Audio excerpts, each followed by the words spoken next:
को 2 हफ्ते हो गए थे और हर दिन मेरे पति ऑफिस जाने से पहले ये बात मुझे याद दिला कर जाते थे।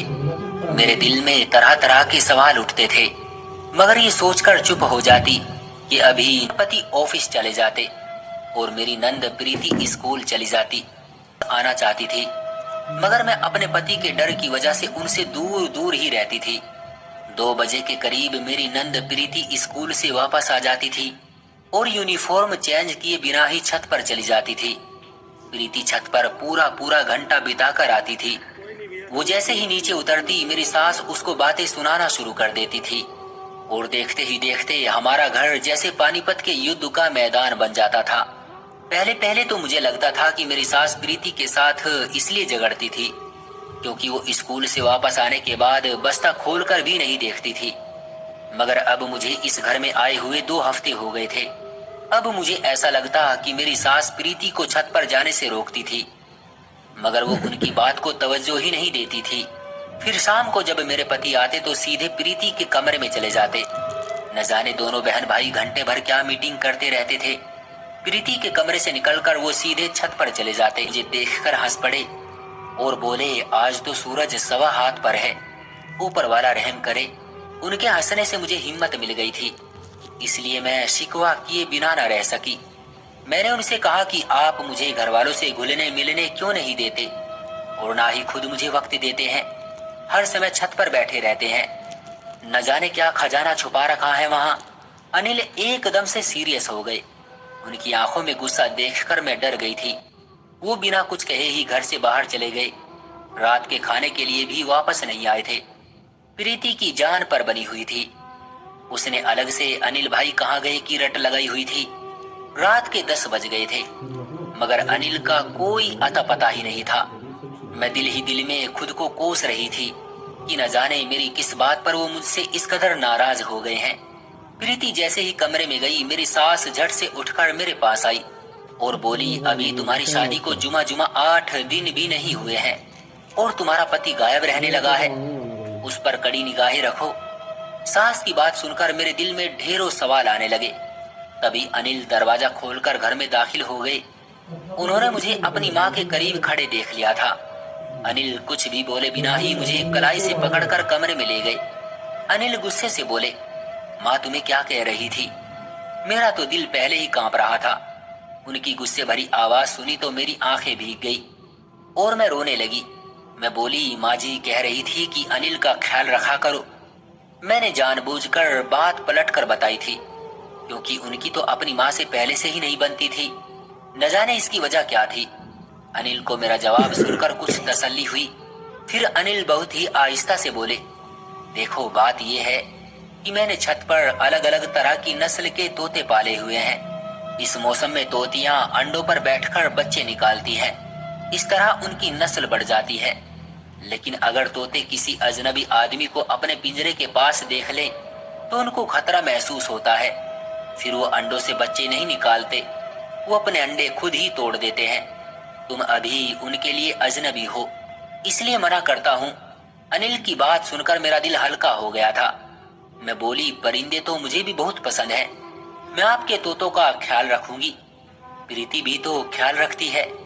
अनिल हंसकर बोले, मेरे तोते प्रीति को जानते हैं। मैंने उसकी ड्यूटी लगा रखी है कि वो मुझे तोतों की रिपोर्ट दिया करे, किस जोड़े ने अंडे दे दिए हैं और किसने अभी बच्चे निकाले हैं। मैं सारी बात समझ गई थी। फिर मैं बोली, आप मुझे माँ जी के पास बैठने से मना क्यों करते हैं? वो बोले, क्योंकि माँ तुम्हें नुकसान पहुंचा सकती है। उनका मानसिक संतुलन कुछ बिगड़ा हुआ है। क्या तुम नहीं देखती कि वो हर वक्त लड़ती झगड़ती रहती है? मैंने हाँ में सर हिला दिया। अनिल के जवाब से मेरे दिल को कुछ सुकून मिला। मैं अपने आप को बहुत ही हल्की फुल्की सी महसूस कर रही थी। अगले दिन फिर अनिल मेरे कान में बोले कि छत पर मत जाना और माँ से दूर रहना। लेकिन मैंने दिल ही दिल में सोच लिया था कि मैं अनिल से छुपकर माँ जी का ख्याल रखूंगी। बीमारी में क्या माँ बाप औलाद को छोड़ देते हैं? अनिल और प्रीति तो अपनी माँ से गैरों जैसा सुलूक करते थे, मगर मैं तो ऐसा नहीं कर सकती थी ना। इसलिए मैं दोनों के जाने के बाद अपनी सास के पास आकर बैठ गई। मैंने कहा, माँ जी मैं आपके सर में तेल लगाकर मालिश कर दूं? उन्होंने जल्दी जल्दी हाँ में सर हिलाया कि कहीं मैं बाद में मुकर न जाऊं। मैं उनके सर में तेल लगाते हुए इधर उधर की बातें कर रही थी, जबकि मेरी सास बार बार मुझसे जिद कर रही थी कि तुम छत पर जाकर वहां की सफाई कर दो। मैं बोली, माँ जी, अनिल ने मुझे छत पर जाने से मना किया है। वो बोली, हम दोनों घर में अकेले हैं, ना तुम अनिल को बताओगी और ना ही मैं बताऊंगी। फिर डर किस बात का? मैंने सोचा कि अगर मैंने अपनी सास को मना कर दिया तो वो नाराज ना हो जाए। वो कहेगी कि पहली बार किसी काम को कहा है और वो भी बहू ने मुंह पर ही मना कर दिया। वैसे भी मुझे तोते देखने का बहुत शौक था, लेकिन मेरी बदकिस्मती ये थी कि मैं जैसे ही झाड़ू लेकर सीढ़ियां चढ़ने लगी, प्रीति अचानक ही गेट खोलकर घर में दाखिल हो चुकी थी और वो भागते हुए मेरे पीछे आई और उसने मुझे कलाई से पकड़कर नीचे की तरफ खींच लिया और बोली, आपको भाई ने छत पर जाने से मना किया था ना, मगर आपने उनकी बात नहीं मानी। मैं अभी भाई को फोन करके बताती हूँ। मैं डर के मारे कांपने लगी। फिर मैंने प्रीति के आगे हाथ जोड़ दिए कि तुम अनिल को कुछ मत बताना, मगर उसने मेरी एक न सुनी और फोन मिलाकर अनिल से बोली, मैंने भाभी को छत पर जाते हुए रंगे हाथों पकड़ लिया है। ये तो अच्छा हुआ कि आज हाफ डे था और आज स्कूल से आधी छुट्टी हो गई, वरना सोचे क्या हो जाता। मैं अपनी अक्ल पर मातम करने लगी थी कि मैंने ये बात नजरअंदाज क्यों कर दी कि आज तो आधी छुट्टी थी। प्रीति ने मुझे फोन पकड़ा दिया और बोली, भाई आपसे बात करना चाहते हैं। मैंने फोन कान से लगाकर हेलो किया तो अनिल की गुस्से से भरी आवाज सुनाई दी। वो बोले, आज मैं इसको तुम्हारी पहली और आखिरी गलती समझकर माफ कर रहा हूँ, लेकिन अगर एक बार भी तुमने ये हरकत दोबारा करने की कोशिश की तो मैं कुछ भी सोचे समझे बिना ही तुम्हें घर से निकाल दूंगा। मुझे अनिल से इस तरह की उम्मीद नहीं थी। मैं अपने कमरे में जाकर रोने लगी थी। शाम हुई तो अनिल ऑफिस से लौट आए थे। वो रोज की तरह प्रीति के कमरे में चले गए और फिर छत पर चले गए। मैं कमरे में बैठी डर की वजह से कांप रही थी कि अब न जाने वो मेरे साथ क्या करेगा। लेकिन जब वो कमरे में आए तो बहुत ही प्यार से बोले, क्या बात है, आज अंधेरा करके क्यों बैठी हो? अनिल की बात सुनकर मेरे दिल को कुछ सुकून मिला। मैं जल्दी से उठी और अनिल से बोली, मैं छत पर जाना नहीं चाहती थी, माँ जी ने मुझे जबरदस्ती भेजा था। अनिल ने कुछ सोचते हुए सर हिला दिया। वो बोले, इसलिए तो मैं तुम्हें माँ के पास बैठने से मना करता हूँ, क्योंकि वो हम दोनों को बसने ही नहीं देना चाहती। मैं हैरत में डूब गई थी। आखिर वो कैसी माँ थी जो बेटे का घर उजाड़ना चाहती थी? रात को मैं सोई हुई थी कि अचानक ही मेरी आंख खुल गई, लेकिन मुझे दोबारा नींद ही नहीं आ रही थी। मैं करवट पर करवट बदल रही थी। प्यास की वजह से गले में कांटे चुभने लगे थे, इसलिए मैं उठकर बाहर सहन में निकल आई थी। मगर मुझे हैरत तब हुई जब मैंने प्रीति और अपनी सास को सर जोड़कर बैठे देखा था। न जाने वो दोनों, बात तो जाहिर थी कि मेरी सास और प्रीति अंदर से एक दूसरे से मिली हुई थी। वो अनिल की आंखों में धूल झोंकने के लिए आपस में लड़ रही थी। फिर रात को न जाने क्या क्या प्लान बनाती थी। अब मुझे समझ आ गया था कि आज का वाकया भी एक सोची समझी चाल थी। माँ जी ने मुझे उसी वक्त छत पर भेजा जब प्रीति की वापसी का वक्त हो गया था। लेकिन फिर दिल में एक ख्याल उठता कि अनिल ऐसा क्यों करते हैं?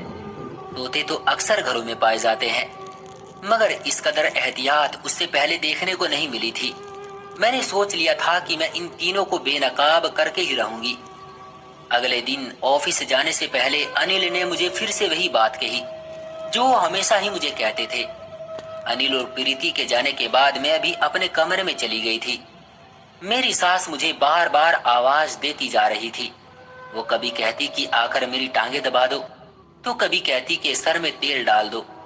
दिल चाहता था कि उनकी बात मान लूं, मगर दिल दिमाग बार बार मना ही कर रहे थे। इसलिए मैं दिल दिमाग की जंग में फंसी रही, मगर कमरे से बाहर न निकली। दोपहर 2 बजे के करीब प्रीति घर आई थी। वो सीधा मेरे कमरे में ही आई थी। वो बोली, भाभी, मैंने महसूस किया है कि कल के झगड़े के बाद आप मुझसे नाराज सी हो। मैं मुंह बसोड़ कर बोली, क्या नाराज नहीं होना चाहिए? प्रीति मेरे पास आकर बेड पर बैठ गई और बोली, अगर मैं आपकी जगह होती तो मैं भी नाराज हो ही जाती, मगर आप खुद को मेरी जगह रखकर देखोगी तो आपकी नाराजगी खत्म हो जाएगी। मैं बिन बाप की बच्ची हूँ, माँ का भी मानसिक संतुलन बिगड़ा हुआ है। अब अनिल भाई ही हैं जो मेरे लिए माँ और बाप दोनों बन गए हैं। अब उन्होंने मुझे एक काम सौंपा है और वो है उनके तोतों की देखभाल करना। क्या मैं उनके लिए इतना भी नहीं कर सकती? फिर मुझे ये भी डर था कि अगर अनिल भाई नाराज हो गए तो मैं कहीं की भी नहीं रहूंगी। अब आप अपना गुस्सा थूक दें और मेरे साथ दोस्ती कर लें। देखो मैं आपके लिए स्कूल से क्या लाई हूँ, शकरगंदी की खट्टी मीठी चाट। इतना कहकर प्रीति किचन में चली गई। जब वो वापस आई तो उसने अपने हाथों में 2 प्लेटें पकड़ी हुई थी जिनमें चाट थी। मेरे मुंह में एकदम से पानी भर आया। फिर मुझे प्रीति की बातें भी कुछ सही ही लगी थी, इसलिए मैंने मुस्कुराकर उसे वो प्लेट पकड़ ली और चाट खाते हुए बातें करने लगी। वो मुझे अपने स्कूल की बातें बता रही थी। चाट खाकर वो बोली, भाभी अब मैं जरा तोते देखाऊं, फिर अपने कमरे में जाकर सो जाऊंगी। बात सुनकर मुझे भी नींद आने लगी थी। मैं भी लेट गई थी। फिर कुछ पता ही ना चला कि मुझे कब नींद आ गई। शाम गई, मेरी आंखें खुली तो आंखों के आगे अंधेरा ही अंधेरा था। जी चाहता था कि मैं फिर से सो जाऊं, मगर हिम्मत करके उठ बैठी। मैं जैसे ही बाहर निकली तो ये देखकर हैरान ही रह गई थी कि अनिल और प्रीति छत से नीचे उतर रहे थे और उनके साथ एक लेडीज डॉक्टर भी आगे आगे चल रही थी। मेरी सास उस डॉक्टर को देखकर चिल्लाने लगी, मुझे बता दे सब ठीक है ना? वो डॉक्टर हाँ में सर हिलाकर बाहर निकल गई। मैं जल्दी से बेड पर आकर लेट गई और सोने का ड्रामा करने लगी। डॉक्टर को बाहर छोड़ने के बाद अनिल दबे कदमों से कमरे में आए और मुझे सोता देखकर फिर से बाहर निकल गए। मैं हैरान थी कि मैं तो इस टाइम कभी भी नहीं सोती थी, आज यूं अचानक कैसे सो गई। लेकिन इस बारे में मैंने ज्यादा ध्यान नहीं दिया था। मैं तो बस यही सोच रही थी कि वो डॉक्टर छत पर क्या करने गई थी। क्या तोतों के भी डॉक्टर्स होते हैं? ये सब बातें मुझे बहुत परेशान कर रही थी। अब मुझे अपनी सास की बातें समझ आने लगी थी। शायद वो मुझे ऊपर इसलिए भेजना चाहती थी कि वहां कोई राज मेरा इंतजार कर रहा था जो अनिल मुझसे छुपाना चाह रहे थे। लेकिन मैं अनिल की नाराजगी मोल लेकर कोई भी राज नहीं जानना चाहती थी, क्योंकि मुझे अपने पति से बहुत मोहब्बत थी। आधा घंटा मैं इसी तरह पड़ी रही थी। फिर जब मैं बाहर निकली तो प्रीति से सबसे पहले मैंने पूछा कि अनिल कहाँ है। उसने आंखों में हैरत भरकर मुझे देखा और घबरा कर बोली, भाभी इस टाइम अनिल भाई कहाँ होते हैं? अपने ऑफिस ना, आज भी वो वहीं पर ही होंगे। प्रीति मुझसे न जाने क्यों झूठ बोल रही थी। फिर मैंने सोचा कि अनिल अभी थोड़ी देर बाद ही घर आ जाएंगे, मगर अनिल हमेशा की तरह 6 बजे के बाद ही घर लौटे थे। मैं उनको देखकर बोली, अनिल आप कहाँ रह गए थे? उन्होंने मुझे ऐसी नजरों से देखा जैसे मैंने कोई गलत सवाल पूछ लिया हो। वो बोले, मैं तो ऑफिस से इसी वक्त लौटता हूँ, तुम ऐसा क्यों पूछ रही हो? मैंने नहीं में सर हिलाकर कहा कि कुछ नहीं। मैं चाहती थी कि सबके सामने ही छत पर जाकर राज पता कर लूं, मगर फिर अनिल का प्यार और उनके गुस्से का डर मुझे ये सब करने से रोक रहा था। अब यूं ही दिन गुजर रहे थे, लेकिन मेरा शक बढ़ता ही जा रहा था। यूं ही मैं एक दिन सहन में बैठी बाल संवार रही थी कि मुझे किसी की चीख की आवाज सुनाई दी। मैंने अपनी सास की तरफ देखा और उन्होंने मेरी तरफ देखा। फिर चीखों की आवाज बढ़ती ही चली जा रही थी। ये आवाज छत से आ रही थी। मेरी सास के घुटनों में दर्द रहता था। वो सीढ़ियां नहीं चढ़ सकती थी, लेकिन ये आवाज सुनकर वो अपना दुख दर्द सब कुछ ही भूल बैठी थी और छत पर चढ़ने की कोशिश करने लगी थी। अभी उन्होंने 2 सीढ़ियां ही चढ़ी थी कि उनके घुटनों ने जवाब दे दिया। मैं सब परेशान होकर खड़ी देखती रही और यही सोच रही थी कि क्या करूं। तभी मेरी सास ने अचानक मेरे पांव पकड़ लिए और रोते हुए बोली, जाओ छत पर चली जाओ, उसे जाकर बचा लो, तुम्हें ऊपर वाले का वास्ता है। चीखों की आवाज भी बढ़ती जा रही थी। कुछ भी सोचे समझे बिना ही ऊपर की तरफ भाग गई। ये देखकर मैं बहुत हैरान थी कि ऊपर तो कोई पिंजरा था ही नहीं, बस सामने एक कमरा बना हुआ था जिसे बाहर से कुंडी लगाई हुई थी और ये आवाज उसी कमरे से आ रही थी। मैंने जल्दी से दरवाजा खोला तो ऊपर किसी तोते का नामो निशान ही नहीं था। वहां तो एक लड़की पेट पकड़कर रो रही थी। मैं भागकर उस लड़की के पास गई और उसे दिलासा दी कि तुम फिक्र ना करो, मैं अभी डॉक्टर को बुला कर लाती हूँ। मैं भागकर नीचे गई और अपनी सास को ये सब बताया। मगर मेरी बात सुनकर वो हैरान नहीं हुई थी। वो बोली, मैंने डॉक्टर को फोन कर दिया है, वो बस पहुंचने ही वाली है। मेरी सास ने मुझे फिर ऊपर भेज दिया। मैं उस लड़की को दिलासा देती रही। थोड़ी देर बाद डॉक्टर भी आ गई और उसने मुझे कमरे से बाहर भेज दिया। कम से कम आधे घंटे बाद मुझे बच्चे की रोने की आवाज सुनाई दी। डॉक्टर बोला, बेटा हुआ है। फिर मैं उस बच्चे को लेकर नीचे आ गई। इतनी देर में प्रीति भी स्कूल से लौट आई। वो बच्चे को देखकर हैरान रह गई। मैंने कहा, देखो, तुम्हारे भाई की तोती ने अंडे से बच्चा निकाल दिया है। प्रीति का चेहरा लाल पड़ गया। वो जल्दी से कमरे की तरफ भागी और अनिल को फोन करके उन्हें घर आने को कहने लगी। वो जब घर लौटे तो बड़े बौखलाए हुए थे। मैं उन्हें बच्चा दिखाकर बोली, किस पर गया है ये? वो मुझे नजरअंदाज करके ऊपर चले गए। फिर प्रीति और अनिल दोनों उस लड़की को लेकर नीचे ले आए। मैं खुद को उस घर में अजनबी सा महसूस कर रही थी। मुझे कोई राज में शामिल ही नहीं करता था। मुझे लगा कि शायद ये लड़की अनिल की पत्नी है, इसलिए तो अनिल उसे मुझसे छुपा छुपा कर रखते थे। मैंने फैसला कर लिया था कि मैं ये घर छोड़कर चली जाऊंगी। मैं कमरे में आकर अपना सामान पैक कर रही थी जब अनिल कमरे में आए और मुझे देखते रहे। फिर बोले, ये क्या कर रही हो तुम? मैंने कहा, मैं आपका घर छोड़कर जा रही हूँ। अनिल बोले, मुझसे ऐसी कौन सी गलती हो गई है जो तुम मुझे छोड़कर जा रही हो? मैंने कहा, ऊपर वाले ने आपको चांद सा बेटा दिया है, आपको और क्या चाहिए? मेरी तो आपको पहले भी परवाह नहीं थी। ऑफिस से आकर आप प्रीति के पास बैठ जाते थे, फिर आप छत पर चले जाते थे। मैं तो आपकी जिंदगी में कुछ हूं ही नहीं। अनिल ने मेरे सामने से कपड़ों वाला बैग उठा लिया और मेरा हाथ थामकर मुझे अपने सामने बैठा लिया। फिर बोले, मेरी बात को बहुत ही ध्यान से सुनना। तुम जानती हो कि ये लड़की जो छत पर रहती है, ये मेरी सगी बहन है। ये जब 16 साल की हुई तो न जाने किस दरिंदे की बातों में आ गई। उस लड़के ने छुपकर इससे शादी कर ली और ये प्रेग्नेंट हो गई। माँ ने ये बात मुझसे छुपा ली थी, लेकिन मुझे उसके बढ़ते पेट से अंदाजा हो गया था कि कुछ न कुछ तो गड़बड़ जरूर है। मैंने उससे पूछा। वो छोटी थी तो डर गई और सब कुछ मुझे बताने के लिए तैयार हो गई। सच सुनकर मैं तो कांप कर रह गया था। जब मैंने उससे और बातें पूछने की कोशिश की तो वो रोने लगी थी। उसने मुझे अपने पति का नाम नहीं बताया था। फिर मोहल्ले वाले को हम क्या बताते कि ये किसका बच्चा है? मेरी मासूम बहन बदनाम होकर रह जाती और हम भी किसी को मुंह दिखाने के लायक न रहते। इसलिए मैंने उसको कहा कि वो छत पर ही रहे। वो इस बात पर तैयार हो गई थी, लेकिन माँ को लगता था कि मैंने और प्रीति ने उसको उसके जुर्म की सजा देने के लिए उसे छत पर कैद किया हुआ है। माँ घुटनों की वजह से छत पर नहीं जा सकती थी, इसलिए हर समय मुझसे और प्रीति से झगड़ती रहती थी कि मेरी बेटी को नीचे ले आओ। जहां तक तुम्हारी बात है तो मैंने तुम्हें इसलिए नहीं बताया क्योंकि अभी तो तुम हमारे घर में नई नई आई थी। तुम मेरी बहन के बारे में कोई गलत राय भी सोच सकती थी। मुझे डर था कि तुम मुझे छोड़कर न चली जाओ। अब जब हर चीज तुम्हारे सामने आ ही गई है तो मैं तुमसे एक मदद मांगना चाहता हूँ। क्या तुम मेरी बात मानोगी?